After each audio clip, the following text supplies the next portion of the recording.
días. Les habla Francisco Pacheco, estudiante de segundo año de Derecho de la Universidad Rómulo Gallego. En esta oportunidad tengo el honor de hablar con ustedes para compartir en estos minutos sobre un tema que se denomina el patrimonio. Esta palabra proviene del latín patrimonium o patrimonio, una palabra que hace referencia a posesión de bienes que son propios o de alguna manera heredados. Esta sección, un tanto moderna, difiere de la original que encontramos en el derecho romano, una especie de copropiedad en la cual, con su naturaleza muy sui generis, era el pater familiae quien tenía la potestad o la facultad de poder disponer de esos bienes que eran derivados de posesiones o de herencias de sus antepasados. De alguna forma el patrimonio no es una palabra que sea exclusiva de ninguna especialidad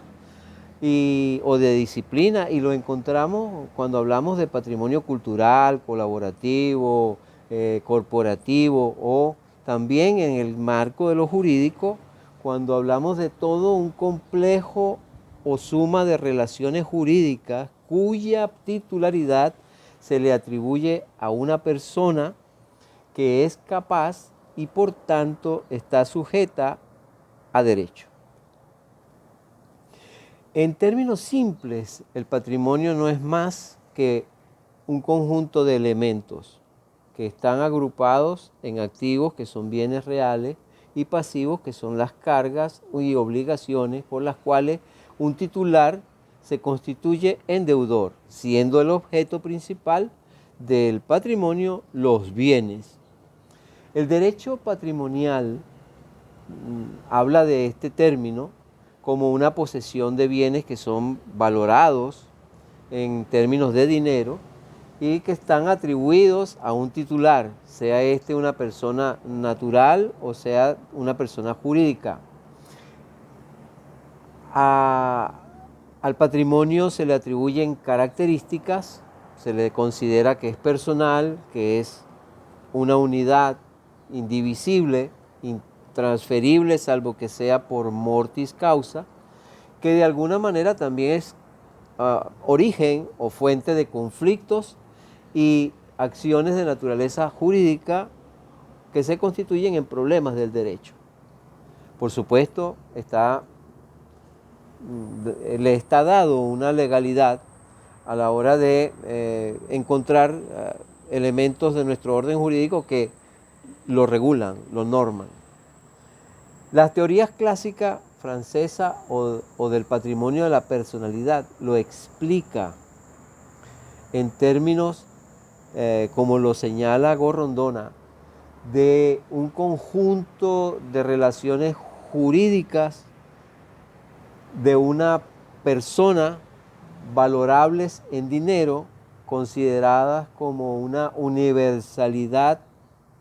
ligada entre sí por estar sujetas a la voluntad de la misma persona. En ese sentido, considera el patrimonio como, por una parte, como parte emanada de la personalidad y por la otra como una institución jurídica con una universalidad que relaciona los activos y los pasivos con la finalidad de satisfacer a los acreedores del titular del patrimonio.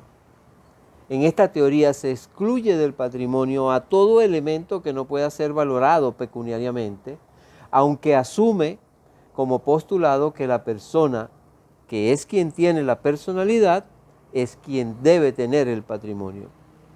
Se le critica el uso del concepto emanación de la personalidad por considerarse que este no es eminentemente jurídico, y el que se recurra a la subrogación para justificar la garantía a los acreedores. Otra teoría que pretende explicar el patrimonio es la teoría alemana o de la afectación, propuesta por Alois Brings y Immanuel Weicker, inspirada en elaboraciones propias de la doctrina romanista y pandectista alemana,